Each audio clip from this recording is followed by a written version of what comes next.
गायत्री ने काफी देर तक अपने को आईने के सामने खड़े होकर निहारा। सामने से, पास से, आखिर उसके चेहरे में ऐसा क्या है, ऐसी क्या खूबी है कि जिसके चलते संसार के सारे मर्द उसकी ओर ललचाई नजर से देखते रहते हैं। कम से कम श्रीपति की तो यही धारणा है। इस धारणा को क्या बदला नहीं जा सकता, जिसके चलते श्रीपति को न तो तनिक चैन है और न गायत्री को टुक आराम। अवश्य ही बदला जा सकता है। मर्द जात की आंखों में सचमुच लुभावना बने रहने की इच्छा होने पर एक तरह के गौरव का बोध तो होता ही है। इस बात को स्वीकार करने पर अपनी हेठी जरूर होती है, लेकिन इसे पूरी तरह झुठलाना भी गलत होगा। लेकिन गायत्री इस तरह का दावा करने वाली सुंदरी नहीं है और उसे इस बात का पूरा एहसास भी है। क्या श्रीपति को इसकी जानकारी नहीं है? वह कोई अंधा तो नहीं। तो फिर कहीं ऐसा तो नहीं है कि जो पति ऐसी सुंदरी पत्नी के साथ घर गृहस्थी चलाते हैं, उनके हृदय में जंगल की आग दहकती रहती है। इस बात पर गायत्री को गुस्सा तो आता ही है, अपमान और दुख से भी वह सुलगती रहती है। इस बेसिर पैर की आग में जल जल कर श्रीपति खाक हो जाएगा। घर में किसी परिचित पुरुष के मिलने आते ही उसका सारा काम काज ठप हो जाता है, चाहे वह काम कितना भी जरूरी क्यों न हो। मिलने आने वाले आदमी की उम्र के बारे में भी कुछ विचार करने की सुध बुध तक खो बैठता है, ऐसा सनकी है वह। अभी उस दिन की ही तो बात है। वह अपनी आंखों की जांच करवाने डॉक्टर के यहाँ जा रहा था कि इसी समय मेरे बहनोई राजेन आ गए, अपनी बेटी के विवाह का निमंत्रण पत्र देने। श्रीपति वहीं रुक गया। राजेन ठहरे बातूनी किस्म के आदमी, लड़कों के मोल तोल और बाजार भाव के बारे में कहते चले गए। रुकने का नाम नहीं और उठने की जरूरत नहीं। श्रीपति भी नहीं हिले। हालांकि डॉक्टर के साथ मिलने का समय पहले से तय था। आखिरकार श्रीपति का डॉक्टर के यहाँ जा पाना संभव न हुआ। भाड़ में जाए आंखें। आंखों की पुतली को अपनी आंखों से अलग कर पाने का कोई चारा भी तो नहीं था उसके पास। और ऐसी स्थिति में जबकि एक जोड़ी बेहया और लालची आंखें उसे निगल जाने को तैयार बैठी हों। गायत्री के मैके के यहाँ से उसके पिता और भाई को छोड़कर इस घर में और किसी का प्रवेश एक तरह से मना है। ऐसा किसी लिखित कानून में तो नहीं है, लेकिन अलिखित तौर पर इसका पालन होता रहा है। विवाह के बाद एक से एक नए चेहरे आ टपकते थे। अब कोई नहीं आता। उन लोगों ने जिस वजह से आना छोड़ दिया है वह है श्रीपति के चेहरे पर टंगी हुई गर्दन में धक्का मारकर बाहर निकाल देने वाली खामोश नोटिस। यह सब सहती चली आई है गायत्री, और यह बात सभी मन ही मन समझ गए थे। श्रीपति के मन में बैठी यह विषबुझी बात इस तरह से कभी उजागर नहीं हुई थी जैसी कि कल हो गई, लेकिन आज भी उसी नाटक को दोहराया जा रहा है। बात यह है कि अपनी स्कूली पढ़ाई के दौरान गायत्री की नृत्य और गीत में बड़ी साख थी। अपनी किशोरावस्था में उसने खूब नाचा था, खूब गाया था। वही गायत्री अब जैसे किसी कब्रगाह में दफन हो गई थी। अब 8 साल के बाद एक अनजानी सी मंडली ने उसकी कब्र को खोदकर उसे फिर से निकालने का संकल्प लिया है।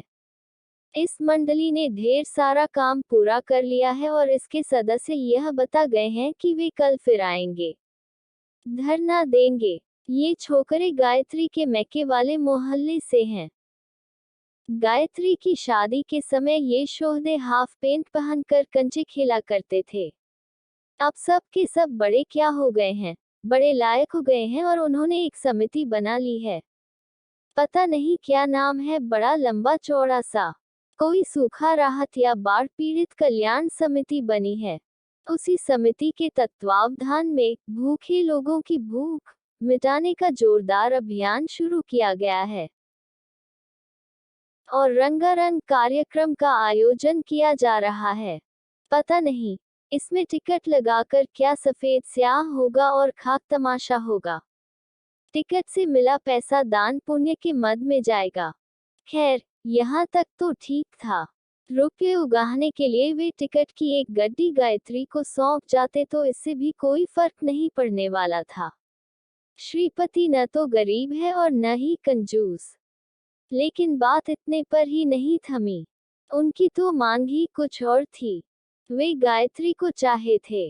कहने लगे, गायत्री की आवाज चंदे की मोटी रकम से कहीं ज्यादा कीमती है। इसीलिए सारे आयोजन की करता धरता रेखा दीदी को भी वे सब साथ लेवा लाए थे और धरना देकर बैठ गए। उनका प्रस्ताव सुनकर गायत्री पहले तो खूब हंसती रही। फिर बोली, मैं अब गाना बाना क्या गाऊंगी भला। यह तो गनीमत है कि तुम लोगों ने नाचने को नहीं कहा। आखिर यह भी तो था तुम लोगों के प्रोग्राम में। अब गाना वाना सब भूल भाल गई हूँ रे। यह क्या कह रही हैं आप? सीखी हुई चीज भी भला भूलता है कोई? क्यों नहीं भूलता? बूढ़ी हो जाने पर सब भूल जाता है। लड़कों की मंडली ठठाकर हंस पड़ी। बूढ़ी और आप? अगर आप बूढ़ी हैं तो फिर रेखा दी क्या हैं? स्थविर या की भिक्षुनी? रेखा दी। रेखा दीदी की ओर ताककर गायत्री ने मुस्कुराते हुए कहा, रेखा दी की बात जाने भी दो। वे तो चिरतरुणी हैं। लंबी चौड़ी और चौकोर काया वाली रेखा दीदी एक की में किसी तरह खप गई थी और अब तक हाँफ रही थी।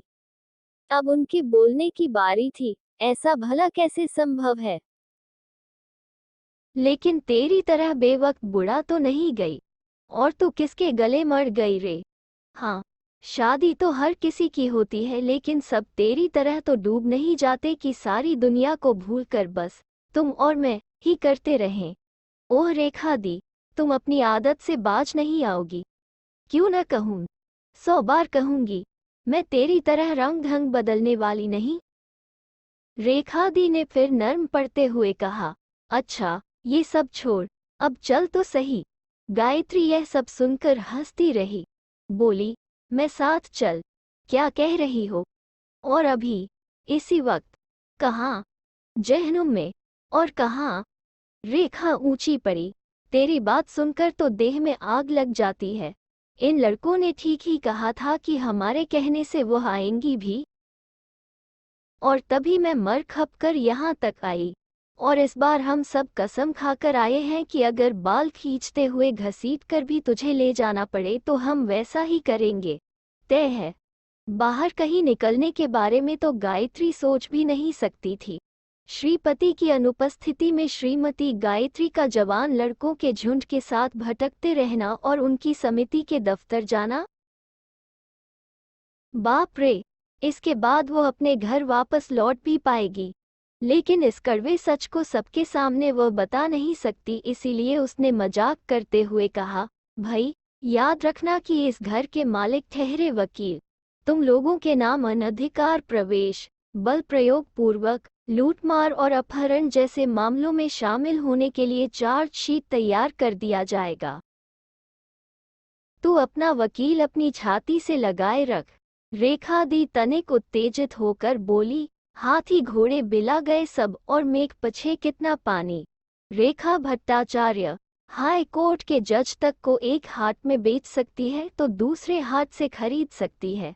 विजय, तू जा गाड़ी स्टार्ट कर। तो गायत्री चल फटाफट, मैं तुझे 1 मिनट का समय दे सकती हूँ। इतनी देर में साड़ी वाड़ी बदल ले और चाहे तो जूड़ा कस ले, बस। गायत्री जो भी बहाने ढूंढ ढूंढ कर जुटा रही थी वह रेखा दी की बातों की बाढ़ में तिनके की तरह बह जाते थे। घर से 2-3 घंटे के लिए बाहर निकलना इतना मुश्किल है, वो इस बात को मानने के लिए अभी और कभी तैयार न थी। तू भी एक नंबर की घर घुसरी हो गई है रे, तभी तो घर से बाहर निकलने की जरूरत है। रेखा ने आगे जोड़ा, बड़ी भारी गिरस्थी है तेरी। मियाँ और बीवी, और उसका ऐसा रोना। अरे तुझे तो 24 घंटे नाचते रहना चाहिए। ता धिन धिन। और दूसरी तरफ मेरा घर, जहाँ सुल्ताना डाकू के 4 जेबी संस्करण हमेशा ठाए और दिशन करते रहते हैं। वहाँ भी मैं सिर उठाकर खड़ी हूँ और तेरे मुकाबले तो सचमुच बेहद आज़ाद हूँ। गायत्री उससे और कहाँ तक जूझती। फिर भी उसने एक बार कोशिश कर देखा। बात मियाँ बीवी को लेकर ही तो है। जब वे घर पर आएंगे और देखेंगे कि पंछी पिंजरा छोड़कर उड़ गया तो वे बेहोश ही हो जाएंगे। अरे जाने भी दे, बहुत सुन चुकी हूँ वह सब। घर वापस आकर आंचल की हवा कर देना। एक बारगी ढेर सारा पुण्य कमा सकेगी। मैं कोई जानबूझकर यह बात नहीं कह रही, लेकिन सच तो ये है कि तू शादी के बाद एकदम जाम हो गई है। ये पतिवती किसी के नहीं होते और न तो अपनी बीवियों को प्यार ही करते हैं। समझ ले। हाँ। रेखा दी ने अपनी मोटी गर्दन किसी तरह घुमाए और कहा, अरे कहाँ मर गई तेरी बह नौकरानी। अभी तलक तो यही चक्कर काट रही थी। अरे सुन जरा। एक 14-15 साल की लड़की आकर खड़ी हो गई। अच्छा, तू है। सुन, तू क्या कहती है इसे? बहुरानी, राजमाता या भाभी श्री? खैर, जो भी बोलती हो, मैं इसे दबोचकर ले जा रही हूँ। बाबू साहब जब घर पर आए तो कहना घर में कुछ डाकू जबरदस्ती घुस आए थे। उनके साथ उनकी सरदारनी रेखा बाई भी थी। वे सब उन्हें पकड़कर ले गए। न, तुम्हारे साथ बहस कौन करे? अरे बाबा, अब आज कुछ तय तो है नहीं। कल निकल पड़ेंगी तुम लोगों के साथ। अरे ओ मोला, ले चल अब झटपट। तेरी कसम तो टूटने से बच गई। कल से छोरियों को रिहर्सल भी दिलवाना है। चल, वही सब तय तमन्ना करें। किसको कैसे सजाना धजाना है। और ये छोकरे सब कमबख्त अपने अपने गलमुच्छों पर ताव देते फिरते हैं और यह कहकर मस्ती मारते हैं कि यह सब भार तो रेखा दी पर है। जैसे रेखा दी की ही सास मरी है। और अब ले देकर सिर्फ 4 दिन हाथ में हैं। तो अब गायत्री क्या करे? खैर, वह इस शर्त पर कार में बैठी कि उसे शाम के 5 बजे तक घर जरूर पहुंचा दिया जाएगा। हाँ बाबा, हाँ। रेखा दी ने चुटकी ली। ओह, तेरा भी खंभा बड़ा भारी है रे। एकदम हिलता नहीं। मैं तो भगवान से यही मनाऊंगी कि अगले 7 जन्म तक किसी वकील के पल्ले न बंधना पड़े। क्या रोब है दाब है। नौकरानी को हजार तरह से समझा बुझाकर गायत्री घर से निकल पड़ी थी। आपको ले जाने में जितनी मेहनत करनी पड़ी है गायत्री दीदी, इसके मुकाबले गंधमादन पर्वत को उठा ले आना कहीं ज्यादा आसान होता। अपनी सफलता पर खुश होते हुए एक लड़के ने सस्ती चुहल की। वैसे वीर हनुमानों के दल की क्षमता का पता तो चला, गायत्री ने फीकी मुस्कान के साथ कहा। लेकिन उसके सीने के अंदर जैसे बार बार हथौड़ी पटकी जा रही थी। उसे विश्वास था कि वह श्रीपति के आने के पहले ही घर लौट आएगी। लेकिन उसका यह विश्वास भी न जाने कब कैसे जाता रहा। ऐसा ही होता है। सूखा राहत के दुख से द्रवित ये महामानव जिस तरह से चौकड़ी जमाए बैठे थे, उससे यह जान पाना मुश्किल न था कि वे सब अपने किसी दोस्त की शादी में बाराती बनकर बैठे हैं। सबके सब अपनी अपनी परिकल्पनाओं में डूबे थे। हवाई मंसूबे, रंगारंग झाड़ फानूस जैसे ढेरों कार्यक्रम जिनकी कोई गिनती न थी। इसके बाद सब में कतर ब्योंत। आखिरकार शाम की काली छाया जब और गहरा गई तो गायत्री को ख्याल आया कि 5 तो कब के बज गए। 95 मिनट पहले। गायत्री एकदम असहाय हो गई। वह उठ खड़ी हुई लेकिन चलने को तैयार होने के बावजूद पता नहीं और कितनी देर होगी। अगले दिन आने का वादा लेकर ही सबने उसे छोड़ा। घर पहुंचाने कौन जा रहा है? रेखा दी ने पूछा। जवाब में किसी ने कहा, अपने शिवाजी भाई गाड़ी लेकर तैयार हैं। शिवाजी? यह कौन है भला? गायत्री को ऐसे किसी आदमी के बारे में कुछ मालूम नहीं। क्या पता वह इन लोगों की उम्र का है या इनसे बड़ा और बुजुर्ग है। जो भी हो, यह सब सोचकर गायत्री का कलेजा कांप गया। उसकी कहीं घनी मूंछ दाढ़ी तो नहीं। उसे मालूम है कि श्रीपति जब इन छोकरों को ही बर्दाश्त नहीं कर पाता तो इस शिवाजी भैया को कितना झेल पाएगा। एक तो शिवाजी और ऊपर से भैया। सोने पर सुहागा। गायत्री ने बेचैनी भरे स्वर में पूछा, क्यों, तुम में से कोई साथ क्यों नहीं चलता? उस भले आदमी को क्यों मेरी खातिर परेशान कर रहे हो? हाय रे अनजाने और अनदेखे। गायत्री की बात खत्म होने के साथ ही बाहर से एक लड़का आया और सामने खड़ा हो गया, जिसे थोड़ी देर पहले भले आदमी का जामा पहनाया गया था। उसने बताया कि जब तक काम पूरा नहीं हो जाता, उसे दिन में 2 बार घर से ले आने और घर छोड़ आने का भार उसी पर है। आइए मैडम, उसने कहा, चिंता की कोई बात नहीं। उसने तो बेधड़क अंदाज में गायत्री से निश्चिंत होकर चलने का अनुरोध किया। लेकिन गायत्री की चिंता केवल उसकी भलमनसाहत को लेकर ही नहीं थी, बल्कि उस परेशानी को लेकर थी जो भद्रता की आड़ में सामने आती है। रेखा दी का जीवन सचमुच कितना मुक्त है। उससे तो केवल ईर्ष्या ही की जा सकती है। उसके सामने गायत्री अपने जीवन के अपमानजनक पहलू पर भला खुलकर कैसे चर्चा कर सकती है? उसे कैसे बता सकती है कि शिवाजी के साथ गाड़ी में अकेले जाने के प्रस्ताव को सुनकर उस पर जैसे आसमान ही टूटकर गिर पड़ा है? नहीं, यह सब उसे नहीं बताया जा सकता। और आसमान के टूट पड़ने के भय को अपने मन से निकालकर वह बिना कुछ बोले कार में जा बैठी। कल आ रही है न तू? रेखा दी के इस सवाल को टाल जाना गायत्री के लिए बड़ा मुश्किल था। उसने बनावटी गुस्से के साथ कहा, क्या होगा यहाँ आकर? काम काज तो कुछ होना नहीं है। ले देकर वही अड्डेबाजी। मैं कल नहीं आ रही। न आने पर आपको यूं ही बख्श दिया जाएगा। शिवाजी ने हंसकर कहा, सूखा राहत के लिए जी जान लड़ाने वालों को ठगना या ठेंगा दिखाना इतना आसान नहीं। गायत्री को कोई अच्छा सा उत्तर नहीं सच पड़ा, इसलिए वह चुप ही रही। उसकी मानसिकता अभी इस तरह की नहीं थी कि शब्दों को ठीक से नाप तौल कर और सहेज कर रख सके। पता नहीं आज भाग्य में क्या बदा है।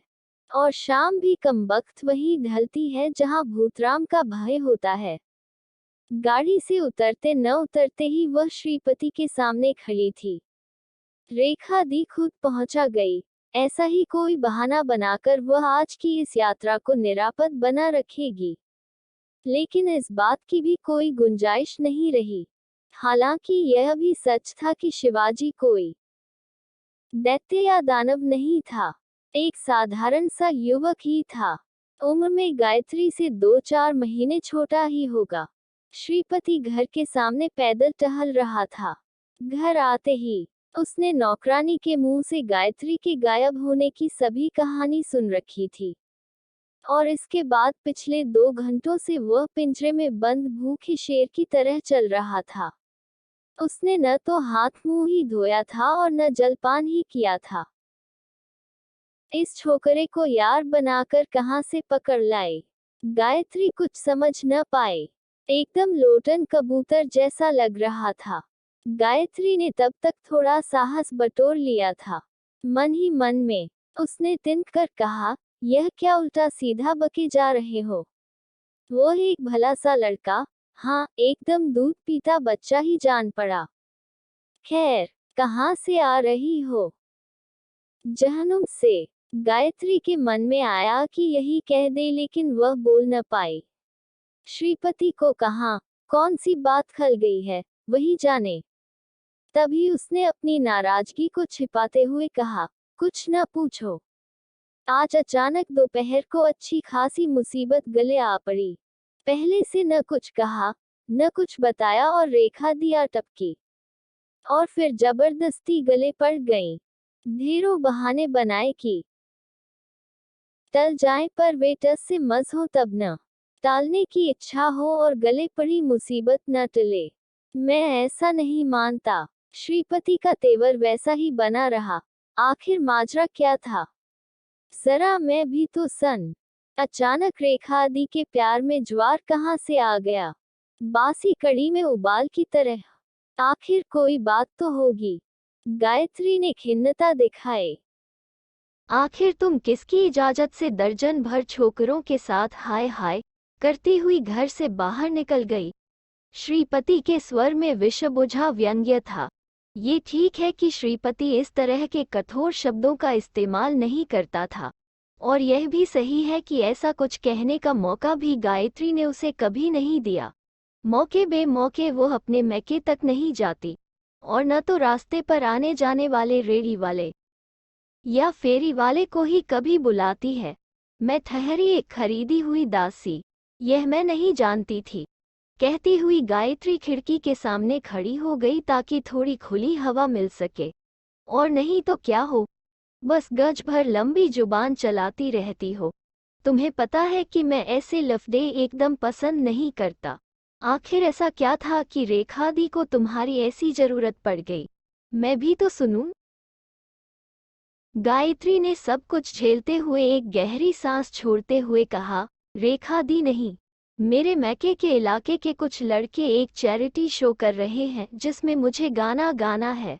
अच्छा, सिर्फ गाना गाने के लिए? एक कुटिल और काली मुस्कान के साथ श्रीपति ने कहा, नाचने को नहीं कहा। पूरे देश में और कोई गायिका नहीं मिली है न? शायद मुझ जैसी कोई गायिका नहीं मिली होगी। गायत्री के चेहरे पर गर्व का भाव था, लेकिन श्रीपति की मानसिकता ऐसी न थी कि वो इन बातों को हंसी में उड़ा दे। उसने मुंह विचका दिया और जहर उगल दिया। रूप से रिझाना और गाने सुनाकर पैसे कमाना भले घर की बहू बेटियों का काम नहीं, समझी? ऐसी उल्टी सीधी बातें मत करो, समझ गए? गायत्री ने भी उलटकर कहा। वहां खड़ी नौकरानी मुंह बाए सब कुछ सुन रही है।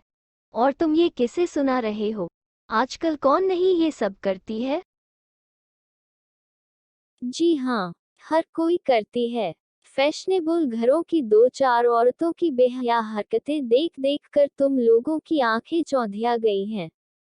बस, और यह बात गांठ में बांध लो और उन दुधमुंहे बच्चों को भी समझा दो कि यहाँ उनका खोटा सिक्का नहीं चलेगा। सालों को और कोई जगह नहीं मिली। गायत्री ने संयत स्वर में कहा, अब उनसे ऐसा कुछ कहा नहीं जा सकता। मैंने वादा किया है, वादा किया है। सबको बड़ा अच्छा लगेगा ये सब। कोई अगर इसे बुरा बताए तो बुरा ही जान पड़ेगा। मैं तो इसमें कोई बुराई नहीं देखती। गायत्री ने अपने मन प्राण की सारी शक्ति को बटोर कर कहा, तुम भले न देखो, मैं तो देख रहा हूँ, समझी? और अब ज्यादा जुबान मत चलाओ। लेकिन सिर्फ कह देने से ही बात बन सकती है? कहीं ताश के खेल की तरह एक पत्ते के बाद दूसरा पत्ता फेंका जाता है। अगर बीवी ऐसी खूबसूरत हो तो पति के कलेजे में हमेशा जलती रहने वाली जंगी आग सा श्रीपति की बात का एक दूसरा सिरा फिर सुलग उठा। किसी भले आदमी के घर में आने के लिए अच्छा समय निकाल लिया है।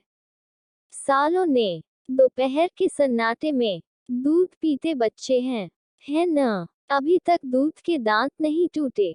मेरे सामने आते, ऐसा मजा चखाता कि याद रखते। कैसे? जरा मैं भी तो सुनूं। धक्का मारकर बाहर निकाल देते। जरूरत पड़ने पर वह भी करता। और गर्दन पकड़कर बाहर खदेड़ देना तो कुछ भी नहीं है। उन शोहदों का सही इलाज है। चाबुक घुमा फिराकर वह ऐसी ही बातें करता रहा। श्रीपति को होश नहीं था कि वह क्या कच कहता जा रहा है। और आखिरी बात कहकर वह जो वाक्य जड़ देता था वह तो जैसे मर्म को और भी बुरी तरह छील देता था। पति को ये सब पसंद नहीं। इस बात की रट लगाने वाली का सिर कैसे झुका दिया जाता है और ऐसी स्त्रियों का स्वभाव और चरित्र कितना ऊंचा होता है, श्रीपति को इस बारे में अच्छी तरह मालूम है। और उन्हें बस में करने का एक ही उपाय है, जूता। और श्रीपति ने इसी से अपनी बात खत्म की। बात इस तरह खत्म की गई थी कि गायत्री को आगे कुछ कहने का साहस नहीं हुआ। आधी रात के बीत जाने पर भी वो जगी हुई थी और यह हिसाब लगा रही थी कि आधी बोतल स्पिरिट से देह की साड़ी अच्छी तरह भीग सकती भी है या नहीं, या फिर एक मोटी सी रस्सी का जुगाड़ कहीं से किया जा सकता है या नहीं, या कि दो तल्ले वाली मुंडेर से नीचे फुटपाथ की दूरी कहीं बहुत ज्यादा तो नहीं। और अगर रात के दूसरे पहर में किसी को अचानक मौत को गले लगाने का जी करे तो वह क्या खाए कि उसे मुक्ति मिले। ऐसा ही कोई शर्तिया आइडिया। हालांकि यह सारे फितूर पिछले दिन की परेशानी से जुड़े थे और तब तक परेशान करते रहे थे जब तक कि नींद न आ जाए और दिमाग की नसों में खौलता खून जब तक ठंडा न हो जाए। सुबह नींद खुलने पर हाथ मुंह धुलने और नित्य कर्म में कोई कोताही नहीं हुई। सिर पर काम भी कम नहीं, न तो कोई रसोइया है और न ही कोई नौकर। श्रीपति की अनर्थनैतिक असुविधाओं के चलते कोई अर्थनैतिक असुविधा नहीं है। वो घर के सारे काम आषाढ़ के बादल वाले तेवर के साथ निपटा रही थी। अब बरसी की तब बरसी, उसने पूरी तरह सब कुछ तय कर रखा था। भाड़ में जाए ये दो कोई की जिंदगी और इससे जुड़े तमाम सवाल। भले बरे कल कह दंगी कि मेरा कहीं आना जाना संभव नहीं, बस घर की नौकरानी। उसका साहस भी रातों रात इतना बढ़ गया कि टपक पड़ी। कल तो बाबू साहब ने बड़ा ही जुलूम ढाया भाभी जी पर, और कैसे नहीं ढाए। इन मर्दों का शक बड़ा खराब है। भाभी जी, तुम्हें मालूम नहीं? भाभी, हम अपने ही घर की बात बताए रहे हैं। थोड़ा सा भी शक हो गया तो मार मार के पसली ढीली कर देते रहे। तुम लोगन तो बड़े घर की बहू बेटी हो, तभी देह को कोई हाथ नहीं लगाता है। अपमान का ये चूट भी उसे खामोशी के साथ पीना पड़ा। क्या करे वह? विरोध करे, प्रतिवाद करे, इससे तो उसे और भी अपमानित होना पड़ेगा। सुबह से ही श्रीपति ने कुछ नहीं कहा है। गुस्से के चलते नहीं, बल्कि साहस की कमी की वजह से। उसने गायत्री के तेवर को भांप लिया होगा। कल की झड़प सचमुच बड़ी तीखी हो गई थी। उसका जी बड़ा उखड़ा उखड़ा सा लग रहा था। कम से कम उसके प्यार में कोई खोट तो न था, और जैसा था सामने था। कचहरी जाने के पहले उसने पता नहीं कहाँ से साहस बटोरा और बोला, ये छोकरे आज भी तुम्हारा सिर खाने आएंगे। उनसे कह देना कि तबीयत खराब है, बस। अरे ओ सखिया, चल अंदर से दरवाजा बंद कर ले। श्रीपति के चले जाने के बाद गायत्री ने नौकरानी से कहा कि वह खाना खा ले। इसके बाद वह अपने कमरे में जाकर बिछावन पर लेट गई। थोड़ी देर बाद उसकी नींद तब टूटी जब नौकरानी ने पास आकर कहा, भाभी जी, खाना तो खा लो। मैंने कहा था न, खा ले। इतना कहती हुई गायत्री उठ खड़ी हुई। तभी सामने आईने पर उसकी निगाह पड़ गई। उसने आईने के सामने खड़े होकर काफी देर तक अपने को निहारा, बिल्कुल पास से, मुड़कर, अगल से, बगल से। आखिर उसके चेहरे में ऐसा क्या है, ऐसी क्या खूबी है जिसके कारण श्रीपति मन ही मन सहमा रहता है। उसे तनिक भी चैन नहीं। इससे तो अच्छा था कि वो एक दुबली पतली मरियल सी औरत होती। श्रीपति को इस डर से छुटकारा तो मिलता कि सारी दुनिया उसकी तरफ आंखें फाड़े या मुंह बाए देख रही है, और खुद गायत्री भी निश्चिंत रहती। मान लिया कि उसे चेचक हो जाए और उसका चेहरा मोटे मोटे भद्दे दाग से भर जाए। कर कर तकदिन गायत्री की नितांत अपनी दुश्चिताओं के बीच तभी यह कैसा आघात हुआ। कौन होगा? शिवाजी ही होगा। इस समय उसके सिवा और कौन होगा? चेचक के दाग से कुरूप और हाड़ पंजर के रूप में कुत्सित हो जाने की तैयारी को स्थगित रखकर उसने जल्दी जल्दी बालों पर कंघी फेरी और फिर पहनी हुई साड़ी उतारकर एक नई डोरिया साड़ी निकाल ली। उसे पहनते पहनते ही वह नीचे उतर आई। नौकरानी ने तब तक दरवाजा खोल दिया था। सामने सिर्फ शिवाजी ही नहीं, रेखा दी भी खड़ी थी। उन दोनों के सामने गायत्री को कहना था, मेरा जाना संभव नहीं। इसकी वजह यह है कि मेरे पति यह सब पसंद नहीं करते। अगर उस समय गायत्री का गला भी काट दिया जाता तो क्या उसकी जुबान से यह बात निकलती? गायत्री को देखा नहीं कि रेखा दी चालू हो गई। अच्छा, तो अब जाकर महारानी की नींद टूटी। वाह, क्या कहना है। दरवाजे की कुंडी हिलाते हिलाते मेरी कलाई पर बल पड़ गए। हाय, अब देखना है श्रीमती जी का चलने के बारे में क्या इरादा है। चलोगी न? अच्छे बच्चे की तरह सिर हिलाकर एक भोली मुस्कान के साथ गायत्री ने कहा, न जाने पर तुम लोग मेरी जान को थोड़े न बख्श दोगी। दोपहर के समय थोड़ा आराम कर लेती थी, उससे भी हाथ धोना पड़ा। पता नहीं कल कैसे लुटेरों का हमला हुआ। कल रात घर लौटी तो देखा बीवी की गैरहाजिरी में मियाँ का मिजाज ही उखड़ा हुआ है। चाय नहीं पीनी, खाना नहीं खाऊंगा, तो नहीं चाहिए, जरूरत नहीं, यही सब नखरे तिल्ले। आज तो मेरी किस्मत में मार ही लिखी है, और कुछ नहीं तो मुंह पर भडम से दरवाजा ही बंद हो जाएगा। गायत्री कह रही थी और हंस हंस कर दोहरी भी हुई जा रही थी। चलो, जो नसीब में लिखा है वह तो होकर रहेगा। गायत्री आगे बढ़ आई और बोली, सुखिया, दरवाजा बंद कर ले। लेकिन इसी बंद दरवाजे को खुलवाकर क्या वो इस घर के अंदर आ पाएगी, या कि ये दरवाजा इस जन्म में फिर खुलेगा भी? श्रीपति क्या उसे दोबारा अपने घर में घुसने भी देगा? क्या पता उसे मारे पीटे। इनमें से कुछ भी हो सकता है, सब संभव है। उसकी नौकरानी की यह धारणा कि बड़े घर की बहू बेटी की देह को कोई हाथ नहीं लगाता, एकदम गलत है। सिर्फ एक दिन के लिए नहीं, या फिर अचानक किसी खास दिन के लिए नहीं। हर दिन किसी न किसी बहाने भरी दोपहर को गायत्री घर से बाहर निकल जाएगी गाने का रियाज करने और करवाने, और अंत में वह स्टेज पर सज धज कर गाना गाएगी जिसे सुनने के लिए वहां हजारों लोग इकट्ठा होंगे। इस बात पर भी श्रीपति का दिमाग कैसे खराब न हो तो फिर किस बात के लिए हो। गायत्री भी इस मामले में क्या करती? उसने सुबह से ही कई बार कस्में खा रखी हैं कि कोई बुलाने आया तो वह साफ मुकर जाएगी, उन्हें खाली हाथ लौटा देगी और कहेगी, मैं लाचार हूँ, किसी की लौड़ी हूँ, मेरे मालिक ये सब पसंद नहीं करते। लेकिन वह ये सब नहीं कह पाए। दूसरों के सामने अपना सिर कहीं इस तरह नीचा किया जा सकता है। वो श्रीपति के हाथों भले ही पिट जाएगी लेकिन लोगों की निगाह में गिर नहीं सकती। हो सकता है अपने जीवन को इसी तरह तबाह कर देना पड़े, दुत्कार सहनी पड़े, फटकार झेलनी पड़े, और यह भी संभव है कि उसे जूते खाने पड़े, लेकिन वह अपनी घिनौनी और बेहुदी घरेलू जिंदगी के बारे में लोगों को तनिक भी संकेत नहीं देगी। ऐसा होने को हुआ तो वो तमाम लोगों के सामने जी जान से ऐसा चटक रंग चढ़ाएगी जिससे कि उनकी आंखें चौंधिया जाएं। इसके सिवा वह और कर भी क्या सकती है, और सिवा इसके उपाय भी क्या है? तो क्या वह बगावत कर दे? पगली कहीं की। आखिर वह कोई बच्ची नहीं रही।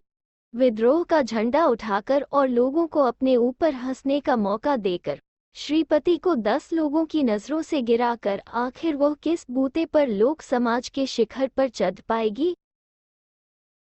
एक ऐसी पत्नी के रूप में जो पति को अपने आंचल में बांध न पाए, और जिस पर लोग बाग तरस खाएं या उसकी कोई कदर ही न करें।